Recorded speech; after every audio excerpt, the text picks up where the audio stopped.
비유 9번째 시간이고, 마태복음 22장 1절에서부터 14절까지 말씀입니다. 그리고 이게 누가복음에서 나오죠. 누가복음에서는 14장 15절에서부터 24절까지 말씀입니다. 오늘은 마태복음만 제가 읽을게요. 22장 1절 말씀입니다. 예수께서 다시 비유로 대답하여 이르시되 천국은 마치 자기 아들을 위하여 혼인잔치를 베푼 어떤 임금과 같으니 그 종들을 보내어 그 청한 사람들을 혼인잔치에 오라 하였더니 오기를 싫어하거늘 다시 다른 종들을 보내며 이르되 청한 사람들에게 이르기를 내가 오찬을 준비하되 나의 소와 살찐 짐승을 잡고 모든 것을 갖추었으니 혼인잔치에 오소서 하라 하였더니 그들이 돌아보지도 않고 한 사람은 자기 밭으로 한 사람은 자기 사업하러 가고 그 남은 자들은 종들을 잡아 모욕하고 죽이니 임금이 노하여 군대를 보내어 그 살인한 자들을 진멸하고 그 동네를 불사르고 이에 종들에게 이르되 혼인잔치는 준비되었으나 청한 사람들은 합당하지 아니하니 내 거리 길로 가서 사람을 만나는 대로 혼인잔치에 청하여 오라 한데 종들이 길에 나가 악한 자나 선한 자나 만나는 대로 모두 데려오니 혼인잔치에 손님들이 가득한지라. 임금이 손님을 보러 들어올새 거기서 예복을 입지 않은 한 사람을 보고 이르되 친구여 어찌하여 예복을 입지 않고 여기 들어왔느냐 하니 그가 아무 말도 못하거늘 임금이 서한들에게 말하되 그 손발을 묶어 바깥 어두운 데에 내던지라. 거기서 슬피 울며 이를 갈게 하리라 하니라. 청함을 받은 자는 많되 택함을 받은 자는 적으니라. 아멘. 제가 제목을 뭐라고 잡았냐면 혼인잔치를 베푼 임금이라고 제가 제목을 잡았어요. 왜냐하면 예수님께서 지금 비유로 말씀하실 때 천국이 뭐라고 했죠? 누가 천국이라고 그랬어요 지금요? 그런 걸 잘 보셔야 돼요. 누가 지금 천국이라고 그랬죠? 혼인잔치를 베푼 임금을 지금 천국이라고 이야기를 한단 말이에요. 뭐 혼인잔치 자체가 천국이 아니라 혼인잔치를 베푼 임금을 지금 천국이라고 이야기하는 거고, 지금 이 내용이 어떻게 흘러가는지를 지금 잘 보셔야 돼요. 그래서 제가 지난 시간에 설명했던 내용들 좀 기억하세요? 뭐에 대해서 제가 했죠? 포도원 농부들 비유. 그죠? 포도원 농부들 중에서도 다른 농부들이 주인공이라고 그랬죠? 그러니까 이 비유들을 보실 때 어떻게 보셔야 되냐면, 그냥 그 당시에 어떤 종교 지도자들, 제사장들, 아니면 바리새인들, 서기관들, 그냥 예수님께서 이런 사람들을 뭐 책망하기 위해서, 이런 사람들을 공격하기 위해서, 뭐 이런 예수님께서 이런 비유를 하셨다, 라고 생각을 한다던가, 아니면 우리도 첫 번째 그런 농부들처럼 그렇게 하면 안 되겠다라던가. 그러니까 이런 말씀들을 통해서 어떠한 교훈을 얻기 위한 게 아니라는 거잖아요. 그렇죠? 그러니까 우리가 설교 말씀을 듣는 이유는 뭐냐면 우리가 어떤 교훈을 얻기 위해서 듣는 게 아니에요. 그러니까 우리가 어떻게 크리스찬으로 살아갈까, 어떤 우리의 크리스찬들의 삶의 방식에 대해서 지금 이야기하는 것 같지만 그런 게 아니라니까요. 모든 말씀들은 전부 다 뭐냐면 복음이에요. 구원에 관한 거예요. 우리가 어떠한 상태에 있고 어떠한 상태에 있는 우리를 하나님께서 어떻게 구원하시느냐의 문제란 말이에요. 그렇죠? 천국 비유에서의 중심은 누구냐면 예수 그리스도예요. 왜요? 예수 그리스도 자신이 천국이니까. 예수 그리스도께서 이 땅에 오시는 이유는 뭐냐면 자기 자신 안에 간직되어 있는 천국을 누구에게 넘겨주기 위해서, 우리에게 넘겨주시기 위해서 이 땅에 오신 거잖아요. 그렇죠? 그게 예수 그리스도가 하신 일이고 또 우리가 해야 될 일이잖아요. 우리 안에 그 천국을 간직했다 그러면 우리도 누군가에게 그 천국을 넘겨줘야 되는 거잖아요. 그러면 성경은 모두 뭐냐면 그거에 관한 일들이란 말이에요. 그거에 관한 기록들이란 말이에요. 그러면서 예수님께서 계속 이야기하는 것은 뭐냐면, 그러니까 종교 지도자들이나 뭐 바리새인들, 서기관들, 이러한 사람들을 향해서 이런 사람들이 의미하는 게 뭐냐면 율법이라는 거예요. 그 율법으로는 절대로 천국이 시작이 될 수도 없고 천국이 완성이 당연히 될 수가 없겠죠. 시작이 안 됐기 때문에. 그죠? 그럼 무엇으로 우리가 천국이 시작이 되는 거냐면 그 안에서 진짜를 발견했을 때, 복음을 발견했을 때 우리가 천국이 시작이 되는 거고 우리 안에서 천국이 완성이 된다라는 거예요. 그러면 우리는 어떻게 생각하냐면 나와 그런 종교 지도자들은 달라. 나와 그 바리새인들은 달라. 왜냐하면 그들은 예수를 인정하지 않았어. 천국으로 오신 예수를 받아들이지도 않았지만 나는 예수를 열심히 믿고 있어. 나는 그 예수를 받아들였고 입으로도 예수를 시인하고 있고 그렇게 생각을 하잖아요. 그렇기 때문에 나는 천국이라고 생각한단 말이에요. 나는 죽어서 천국에 갈 수 있다라고 생각한단 말이에요. 근데 우리가 진짜 진지하게 고민해 봐야 될 것은 뭐냐면 내가 예수를 믿고 있어요. 하나님을 믿는다고 하고 예수를 내가 정말 사랑한다라고 이야기를 한단 말이에요. 그렇지만 그 믿음이 내 안에 있는지를 잘 보셔야 되는 거예요. 그러니까 율법적으로도 얼마든지 예수를 사랑할 수 있다니까요. 얼마든지 예수를 믿는다고 할 수 있다니까요. 그 당시에 바리새인과 서기관들, 종교 지도자들은 하나님을 정말 잘 믿었던 사람들이에요. 이 세상에 누구보다도 내가 하나님을 사랑한다라고 생각했던 사람들이 그들이라니까요. 그죠? 심지어는 내 목숨까지도 아낌없이 내가 하나님을 위해서 둘 수 있다라고 생각했던 사람들이 바리새인들이라니까요. 그래서 그들이 하나님에 대한 믿음을 지키기 위해서, 하나님에 대한 사랑을 지키기 위해서 수많은 사람들이 죽었어요. 바리새인들이 실제로도요. 역사 속에서 보면. 그러면 그게 진정한 믿음이냐 이거예요. 내가 율법으로도 얼마든지 하나님을 잘 섬긴다고 할 수 있다니까요. 섬길 수 있다니까요. 하나님을 사랑한다라고 말할 수 있다니까요. 근데 그거의 진짜가 아닌 이유가 뭐냐면 그냥 보여지는 것으로 하나님을 사랑하고 하나님을 섬기고 있는 거예요. 그게요. 그게 무슨 뜻인지도 모르면서요. 그냥 하나님께서 시켰으니까 해야지. 시켰으니까 열심히 그것을 실천해서 충성하고 봉사하고 그렇게 믿다 보면 당연히 내가 천국 가겠지. 그런 천국은 존재하지 않는다니까요. 지금 성경은 그런 천국을 이야기하지 않는다라니까요. 그건 율법으로 보는 천국인 거고 내 욕심으로 보는 천국이에요. 그 당시에 바리새인들의 모습이 지금 내 모습일 수 있다니까요. 그것을 생각해 보셔야 된다니까요. 내가 문자적으로 성경을 지킨다고 해서 그게 성경을 지키는 것도 아니고 그게 하나님을 사랑하는 것도 아니고 내가 예수를 믿는 것도 아니라니까요. 그게요. 그 믿음이 예수 그리스도의 믿음이 실제로 내 안에 존재하지 않으면 예수 그리스도의 생명이 내 안에 존재하지 않으면 내가 하나님을 열심히 믿는다고 생각하지만 내 안에 뭐가 존재하지 않는 거냐면 믿음이라는 게 존재하지 않는다라는 거예요. 이게 정말 무서운 거고 이게 정말 충격적인 거라니까요. 내가 평생을 예수를 믿었어요. 모태신앙으로 믿었어요. 몇 대를 믿었어요. 근데 내 안에 믿음이 없을 수 있다니까요. 그냥 내가 율법적인 믿음을 가지고서 내가 율법으로 예수를 믿고 있었고 내가 율법으로 하나님을 사랑할 수 있다니까요. 문자적으로요. 어떻게 알 수 있냐면 우리가 말씀을 보면서 어떻게 하려고 하는지를 보면 알 수 있어요. 내가 그 안에서 복음을 발견했다 그러면 그냥 엎드러지게 되어 있다니까요. 주님 나를 불쌍히 여겨주시옵소서. 나를 긍휼히 여겨주시옵소서. 그 안에서 나를 보게 되는 거고 그 안에서 무엇을 보게 되냐면 믿음의 길을 보게 돼요. 아, 믿음의 길이라는 것이 어떻게 가는 거고 내가 어떠한 상태가 되어야 되는지를 다 설명하고 있으니까 거기에 비춰서 나를 보면 되는 거잖아요. 실제로 나는 이 길을 걷고 있는지 어디쯤에 내가 지금 서 있는지를 보셔야 될 거 아니에요. 그런데 그 안에서 진짜 복음을 발견하지 못하면 하나님의 말씀을 실천하려고 하잖아요. 그래서 좋은 크리스찬이 되려고 한단 말이에요. 하나님께서 이렇게 하라고 했으니까 이렇게 해야지. 그게 무슨 뜻인지, 그게 무엇을 의미하는지도 모르면서요. 그게 왜 복음인지도 모르면서 무조건 실천하며 살려고 한단 말이에요. 도덕 윤리적으로 완벽한 사람이 되려고 한단 말이에요. 성인 군자가 되려고 한단 말이에요. 그것은 하나님의 목표가 아니라니까요. 하나님께서 원하시는 게 아니라니까요. 그것은 자기 의의를 쌓는 거예요. 그것을 깨달으셔야 돼요.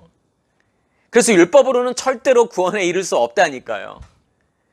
율법으로는 절대로 믿음을 간직할 수 없다니까요. 왜요? 의식이 깨어지지 않았기 때문에 그래요. 내가 성경 말씀을 율법으로 보고 있다. 겉껍질로 보고 있다. 하나님을 껍데기로 보고 있다라고 하는 것은 뭐냐면 내 의식에 아직도 그러한 의식에 머물러 있다라는 거예요. 옛사람의 의식에 머물러 있다라는 거예요. 그 말은 무슨 말이냐면 절대로 회개라는 게 일어나지 않는다라는 거예요. 고해성사식 회개는 계속 하겠죠. 하나님, 나 이것도 잘못했고 저것도 잘못했고 평생을 그렇게 살았잖아요.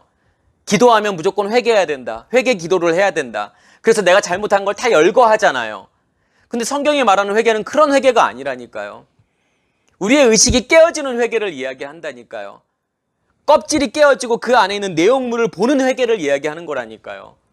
율법의 껍질이 깨어지고 그 안에서 복음을 발견하는 것 그 자체를 성경은 회개라고 이야기한단 말이에요. 그 회개가 내 안에서 일어났느냐. 오늘 비유도 다 마찬가지예요. 예수님께서 종교 지도자들을 공격하기 위해서 이 비유를 했다? 아니라니까요. 우리의 옛사람의 의식을 깨기 위해서 예수님께서 이 비유의 말씀을 하시는 거예요. 너의 옛사람의 상태로는 절대로 안 돼. 네가 율법적인 의식을 가지고 있어? 그러면 천국하고 너하고는 전혀 상관없는 거야 라고 그것을 우리에게 계속 말씀해 주시잖아요. 뭘 통해서요? 무화과나무를 통해서요. 무화과나무가 마르는 그 사건이 의미하는 게 뭐예요? 한마디로 이야기하면 뭐죠? 무화과나무는 절대로 열매를 맺을 수 없다. 이게 포인트라니까요. 하나님께서 원하시는 열매를 맺을 수 없는 거라니까요. 왜요? 그 안에 씨가 존재하지 않기 때문에. 그래서 예수님께서 저주하시고 그 무화과는 말라버려야 되는 거예요. 그 믿음이 너희 안에 존재하고 있느냐? 그렇죠? 그 믿음이 존재하고 있다면 그런 일이 벌어질 거라는 거예요. 무화과나무가 말라 비틀어지는 일, 산이 들려져 바다에 빠쳐지는 일, 그러한 일이 일어날 거라는 거예요. 너희 안에 진짜 믿음이 존재하고 있다면, 겨자씨만한 믿음이 존재하고 있다면. 두 아들의 비유에서 뭘 말하는 거예요? 큰아들은 절대로 아버지의 뜻을 행할 수 없다. 이게 포인트라니까요. 잘 보셔야 돼요. 누구를 통해서 하나님께서 다른 아들을 통해서 하나님의 뜻을 이루시기를 원하신다니까요. 그래서 첫 번째 것을 패하시면 두 번째 것을 세우려 하심이라. 첫 번째 것은 깨어지고 없어져야 된다니까요. 그게 뭘 이야기하는 거겠어요? 율법이잖아요. 그 율법이 깨어져야 된다니까요. 율법으로는 하나님의 뜻을 행할 수 없다라는 거예요. 율법으로는 절대 열매를 맺을 수 없다. 그게 무화과나무가 마르는 비유, 사건. 그리고 두 아들의 비유에서도 큰 아들로는, 첫 번째 아들로는, 율법으로는 절대로 하나님의 뜻을 행할 수 없다? 이게 포인트가 되겠죠? 그러면 지난 시간에 했던 농부들 비유에서도 첫 번째 농부들을 통해서는 절대로 열매를 맺을 수 없다라는 거잖아요. 그 열매를 주인에게 줄 수 없다라는 거잖아요. 그렇죠? 율법으로는 열매를 주인에게 줄 수 없는 거예요. 열매를 내놓을 수 없는 거라니까요. 그래서 누가 필요한 거예요? 아들의 죽음이 필요한 거고, 그리고 누구를 통해서? 다른 농부들을 통해서 주인이 원하는 열매를 맺게 하는 거예요. 그 열매를 내게 하는 거예요. 그래서 절대로 첫 번째 농부들은 열매를 낼 수 없다니까요. 주인에게 줄 수 없다니까요. 지금 똑같은 비유잖아요. 두 아들의 비유하고 포도원 농부들의 비유. 큰 아들로는 안 되는 거고, 첫 번째 농부들로는 안 되는 거고, 다른 아들을 통해서 아버지의 뜻을 행하게 되는 거고, 다른 농부들을 통해서 열매를 하나님께서 받으시는 거고, 그게 예수 그리스도를 설명하는 거예요. 그게요. 다른 농부들, 다른 아들, 의미하는 게 뭐예요? 내가 예수로 죽고 그리스도로 사는 것을 보여주는 거라니까요. 그러한 상태가 깨어진다라는 거. 첫 번째 아들의 상태가 깨어지고 첫 번째 농부들이 죽는 것은 뭐냐면 예수의 죽음이잖아요. 예수의 십자가의 죽음이잖아요. 그 죽음을 통해서 천국이 시작이 되는 거고, 그 죽음을 통해서 내 안에 겨자씨가 심겨지고 생명의 씨가 심겨지는 것을 통해서 천국이 시작이 되는 거잖아요. 그죠? 그래서 작은 상태라니까요. 작은 자예요, 그게요. 그렇게 되면 성령이 내 안에 임하게 되고, 다시 말해서 지성소에 두 돌판이 생기는 거잖아요. 그죠? 그걸 통해서 내가 그리스도와 연결이 되어서 그 지성소로 나오는 생수가 나를 덮어버리게 되는 것. 그게 하나님께서 요구하시는 열매라는 거예요. 누구를 통해서 맺는 열매일까요? 그게요.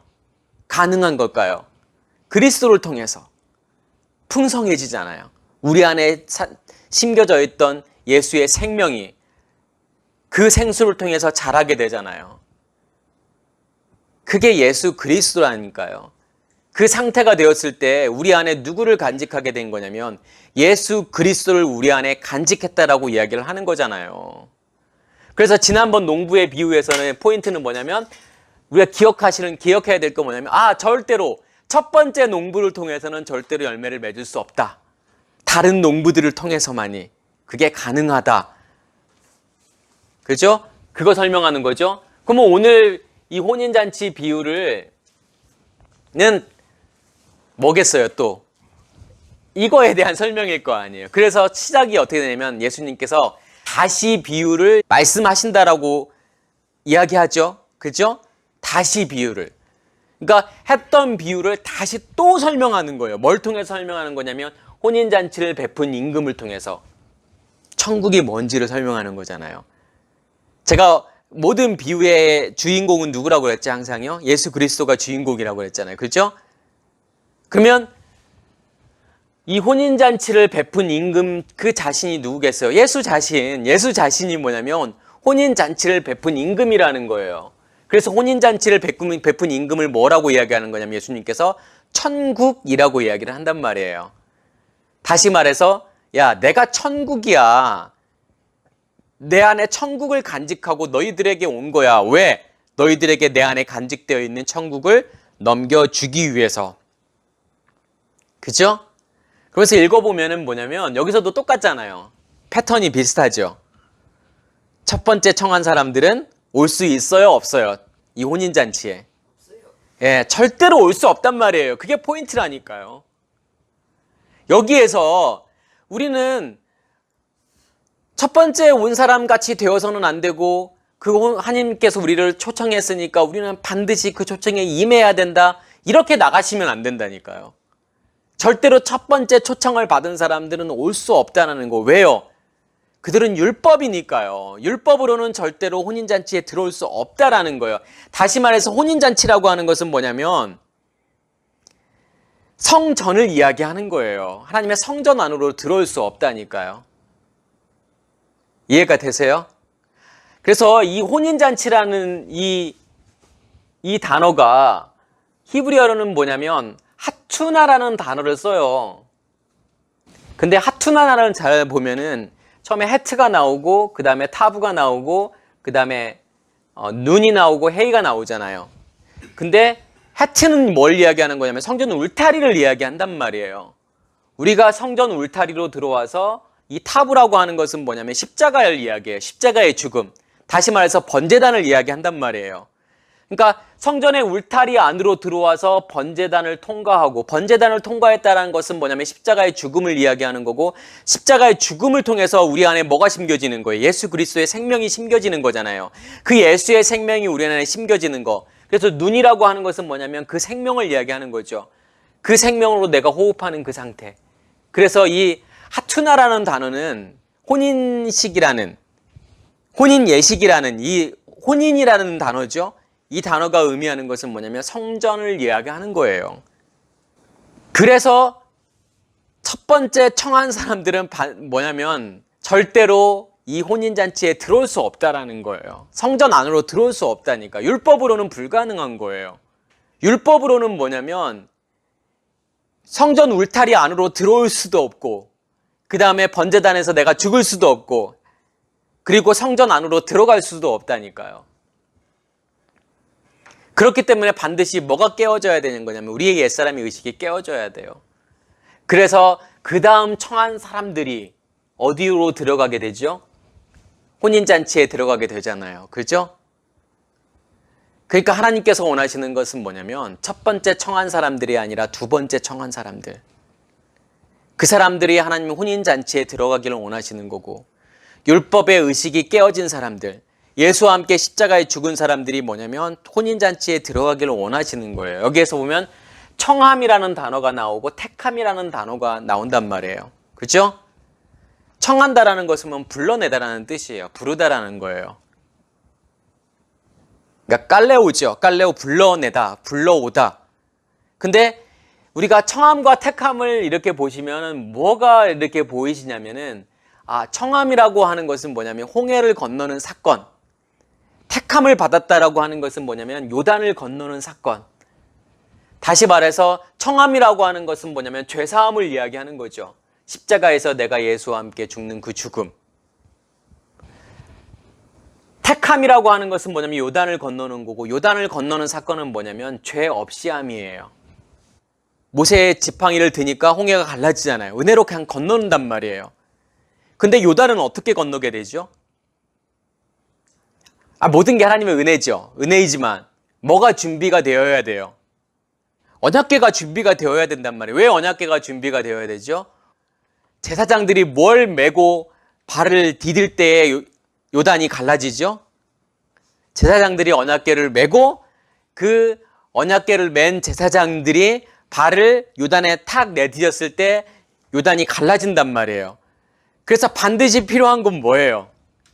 요단을 건너기 위해서는 언약궤가 준비가 되어야 돼요. 또 하나, 요단을 건너기 위해서는 뭐가 이루어져야 될까요?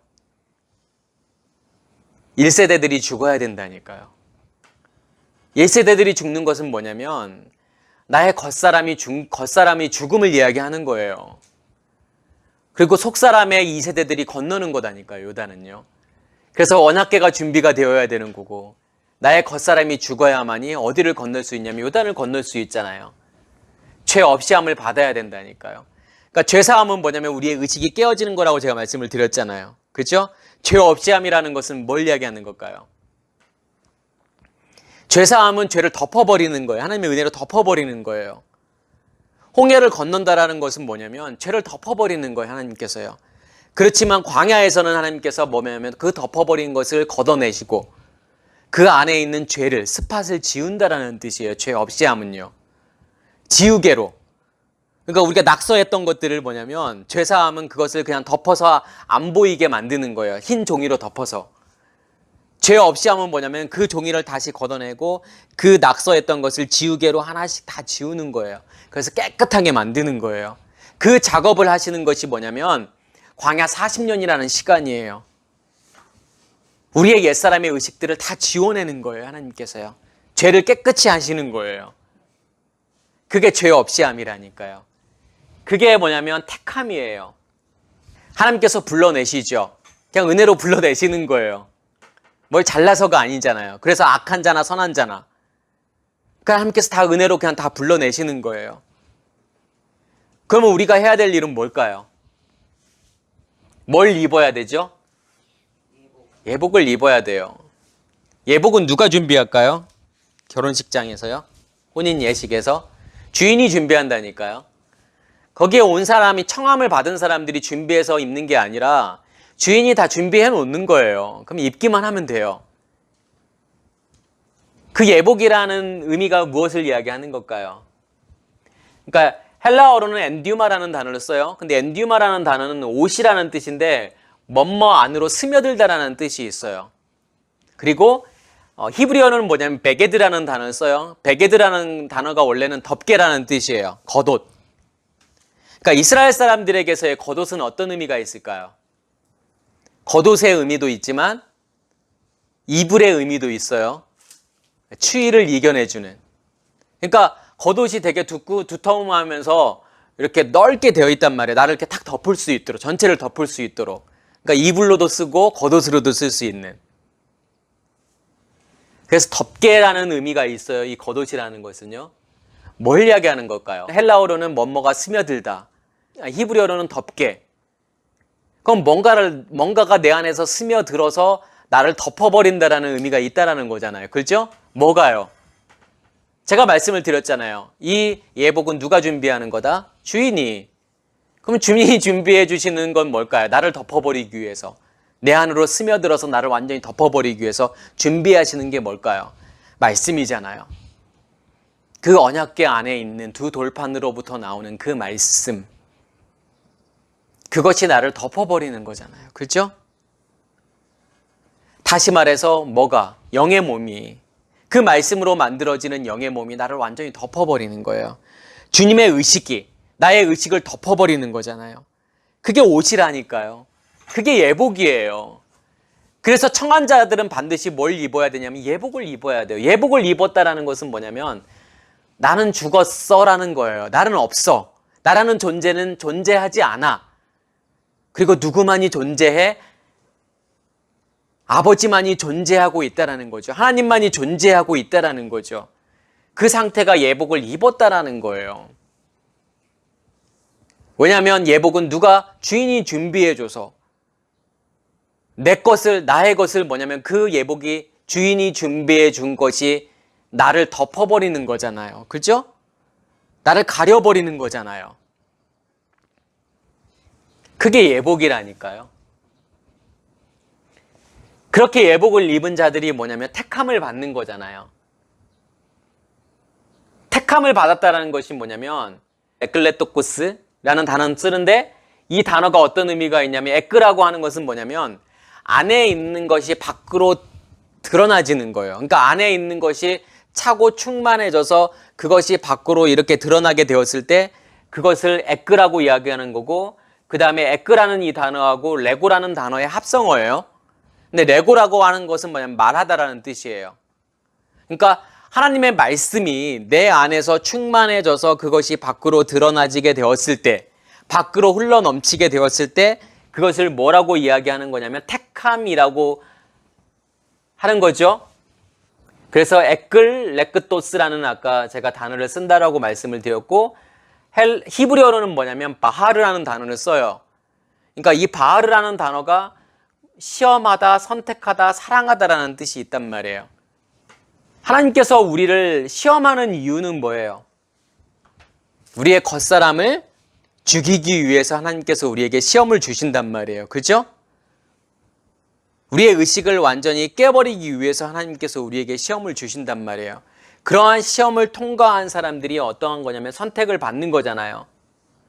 그래서 이 바하르라는 단어는 어떤 거냐면 예수 그리스도의 생명이 내 안에 심겨지고 우리가 겉사람과 속사람이 분리가 되어서 그리스도가 나의 머리 되심을 이야기한다니까요. 그게 하나님, 그래서 시험하다, 선택하다, 사랑하다라는 뜻이 있어요. 내가 하나님께 온전히 사랑을 받은 자가 되기 위해서는 이 시험을 통과해야 되고 하나님의 선택을 받아야 된다는 거잖아요. 그죠? 온전히 우리의 의식이 깨어지고 우리의 의식이 누구의 의식으로 바뀌었을 때, 하나님의 의식으로 바뀌었을 때 우리가 누구에게 사랑받는 자가 되는 거냐면 우리가 하나님께 사랑받는 자가 되는 거예요. 그래서 청함을 받고 택함을 받는다라는 것은 이런 의미가 있잖아요. 그러면서 뭐라고 말씀하시죠? 예수님께서요. 청함을 받은 사람은 많되 택함을 받은 사람은 적으니라. 왜 이런 말씀을 하실까요? 이 말은 진짜 어떤 숫자를 이야기하는 게 아니라니까. 숫자만을 이야기하는 게 아니에요. 하나님께서 선택한 사람들은, 그러니까 청함을 받은 사람들은, 잔치에 초청한 사람들은 되게 많아. 근데 택한 자들은 적어. 어떤 숫자만을 이야기하는 게 표현이 아니라니까요. 왜 택함을 받은 사람들이 적을까요? 그 이유가 뭘까요? 그러니까 택함을 받는 자들이 적다라는 것은 어떤 뜻이 있을까요? 예복을 입은 사람들이 적다라는 거잖아요. 근데 이건 단순히 숫자만을 이야기하는 것이 아니라 이 예복을 입는다라고 하는 것은, 택함을 받는다라고 하는 것은 뭐냐면 누구의 죽음을 이야기하는 거죠? 나의 죽음을 이야기하는 거니까. 내가 존재하지 않고 예수 그리스도만이 존재하는 그 상태.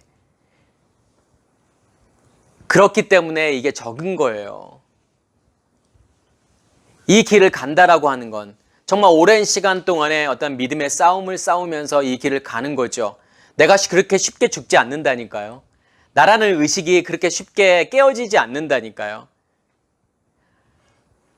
주님께서 나의 의식을 완전히 덮어버리는 그때까지 그 가는 시간들이 정말 긴 시간들이고 오랜 싸움의 시간들이에요.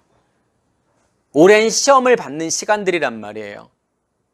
잘 생각해 보시면 내가 잘 죽어요, 안 죽어요? 내가 죽는다라는 것은 어떤 의미가 있을까요? 이제 더 이상 보여지는 것을 추구하지 않고 보여지는 것을 쫓아가지 않는다라는 거예요. 그럼 무엇을 보고 있다라는 거예요? 내 안에 있는 예수 그리스도만을 보고 있다라는 거잖아요. 거기까지 가기가 정말 쉬운 싸움이 아니라는 거예요. 그래서 좁은 문으로 들어가는 자는 숫자가 적다라고 하는 의미와 같은 거예요. 좁은 문이라니까요, 그게요. 왜요? 내가 죽어야만이 들어가는 길이니까요. 내가 죽어야만이 택함을 받을 수 있기 때문에 그런 거잖아요. 그리고 난 다음에 지금 어떤 사건이 이루어지죠? 이 사건 다음에 이 혼인잔치를 베푼 임금. 이게 지금 천국이라고 제가 말씀을 드렸잖아요. 그죠? 그 천국을 우리를 어떻게 청함과 택함을 통해서 그 그리스도로 옷 입혀줌을 통해서 우리 안에 천국을 완성하시기를 원하시는 그것을 이 사건 다음에 이 비유 다음에 가이사의 것과 하나님의 것이 나오잖아요. 그렇죠? 그러면 뭐가 가이사의 것이고 뭐가 하나님의 것일까요? 가이사의 것은 가이사에게, 하나님의 것은 하나님에게, 겉사람의 것은 겉사람으로, 속사람의 것은 속사람으로. 그런 의미이겠죠. 당연히요. 그렇죠? 율법의 의식 가운데 있는 사람들은 그냥 겉사람으로 있는 거예요. 가이사의 것으로 있겠지만 거기서부터 나온 자들, 청함을 받고 택함을 받은 자들, 그렇게 예복을 입은 자들은 뭐예요? 누구의 것이 되는 거예요? 하나님의 것이 되겠잖아요. 처음에 청함을 받은 자들은 절대로 혼인잔치에 올 수 없다니까요. 왜요? 그들이 원하는 것은 그게 아니니까요. 그들이 원하는 것은 죽음이 아니라니까요. 그들이 원하는 것은 뭐예요? 나의 욕심이에요. 나의 욕심을 채우는 거예요. 보여지는 것을 추구하는 거라니까요. 그게 율법이라니까요. 내가 예수를 믿는다고 하면서, 내가 예수를 사랑한다고 하면서, 내가 하나님을 믿는다고 하면서, 하나님을 사랑한다고 하면서 내가 추구하려고 하는 건 뭐예요? 내 욕심이잖아요. 내가 원하는 거잖아요. 내가 원하는 것을 얻기 위해서, 내가 원하는 것을 추구하기 위해서 누구를 이용하는 것 뿐이에요. 예수를 이용하고 하나님을 이용하는 것 뿐이라니까요. 내가 더 많은 것을 누리기 위해서요. 그러면 이게 내가 예수를 믿는 것이 내 욕심인지, 정말 내가 예수를 믿고 있는지, 이런 것을 생각해 봐야 된다니까요. 내가 율법 안에 있으면, 내가 평생 예수를 믿었어도 절대로 우리에게 견고한 이 우리의 겉사람의 의식이, 예굽의 의식이 절대로 깨어지지 않는 거예요. 그래서 계속 노예 생활을 하는 거예요. 예굽의 노예 생활을 하는 거예요. 교회 안에 있다고 생각하지만 결국은 뭐예요? 결국은 그냥 노예 생활을 하고 있는 거예요. 바로의 노예로 평생을 사는 거라니까요. 그렇게요. 그게 안전한 거라고 생각한다니까요. 그게 복 받는 거라고 생각한다니까요. 그런 천국은 존재하지 않는다니까요. 그래서 이 비유가 누가복음에서도 나온다니까요. 누가복음에서는 이 앞뒤에 뭐가 나오냐면 이 잔치 비유 그 앞에 뭐냐면 끝자리에 앉으라는 말이 나온단 말이에요. 낮은 자리에 앉으라고 그래요. 그러면 주인이 와서 너를 높여줄 거야. 높은 자리에 앉으면 낮춘다라는 거예요. 뭐가 낮은 자리예요? 겸손하라는 뜻일까요, 그게요? 항상 겸손해야 돼. 믿는 자들은 항상 겸손해야 돼. 그래서 상석이 아니라 하석, 말단석으로 가서 앉아. 그러면 하나님께서 너를 언젠가는 높여주실 거야. 네가 겸손하게 살면 하나님께서는 너를 높게 만들어줄 거야. 부자로, 그리고 높은 지위에 있는 사람으로. 지금 그런 이야기가 아니잖아요. 낮은 자리라는 게 뭐가 낮은 자리예요? 죽음의 자리가 낮은 자리라니까요. 십자가의 자리가 낮은 자리라니까요. 내가 없는, 나라는 존재가 없는 곳이 낮은 거예요. 그래서 물은 낮은 곳으로 흐르게 되어 있어요. 그죠? 거기서부터가 시작이라니까요. 그리스도의 자리인 거고 나의 죽음의 자리라니까요.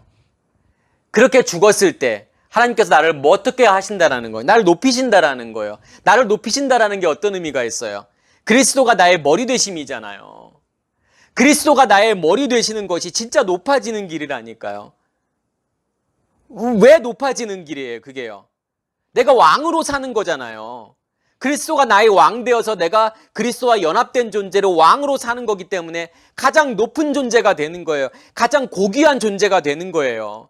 그러기 위해서는 어떠한 존재가 되어야 돼요? 낮은 자의 존재가 되어야 된다니까요. 낮은 존재가 된다라고 하는 것은 십자가의 죽음이잖아요. 나 자신의 죽음이잖아요. 내 의식이 없는 죽음이잖아요. 내 의식이 완전히 깨어져서 부서지는 그러한 죽음을 이야기하잖아요. 그렇게 되어지지 않으면 절대로 높아질 수 없다니까요. 그리고 난 다음에 그 말씀을 설명하시고 예수님께서 이 혼인잔치의 비유에 대해서 말씀하시잖아요. 말단에 있는 자들이, 죽은 자들이 높아진다라는 거잖아요. 그렇게 된 자들이 혼인잔치에 합당한 자들이 된다라는 거잖아요. 그런 자들이 천국을 살아간다라는 거잖아요. 지금요. 그죠? 그리고 난 다음에 누가복음에서는 그 다음에 예수님께서 제자의 길을 설명하잖아요. 십자가를 지고 나를 따르라. 십자가를 진다라고 하는 것은 뭐냐면 죽음, 그 낮은 자리의 죽음. 계속 지금 예수님께서 같은 이야기를 하잖아요. 율법으로는 안 돼. 보여지는 것으로는 안 돼. 보여지는 것으로 네가 추구하고 보여지는 것을 쫓아가게 되면 너를 높이려고 하잖아. 겸손한 자가 되는 것이 아니라 낮은 자가 되는 것이 아니라 높은 자가 되는 거야. 그게. 그런 자들은 절대로 청함을 받을 수 없어. 이 천국이라는 곳에 들어올 수가 없어. 이 천국이 시작이 될 수가 없어. 그게 깨져야 돼.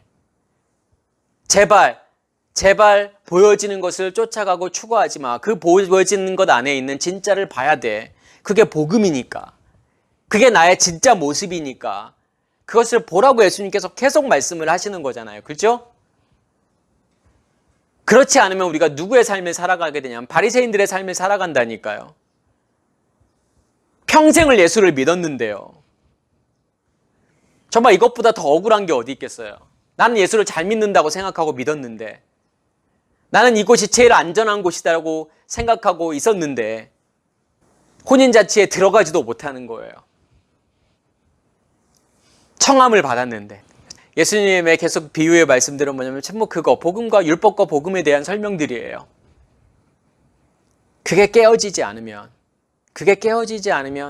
계속 율법 가운데 거할 수밖에 없다니까요. 그러면 뭐냐면 죽고 싶어도 못 죽어요. 낮은 자리에 가고 싶어도 못 간다니까요. 천국을 살고 싶어도 못 살게 된다니까요. 이 말씀들을 통해서 우리의 모습들을 보시기를 간절히 소원합니다. 마치겠습니다.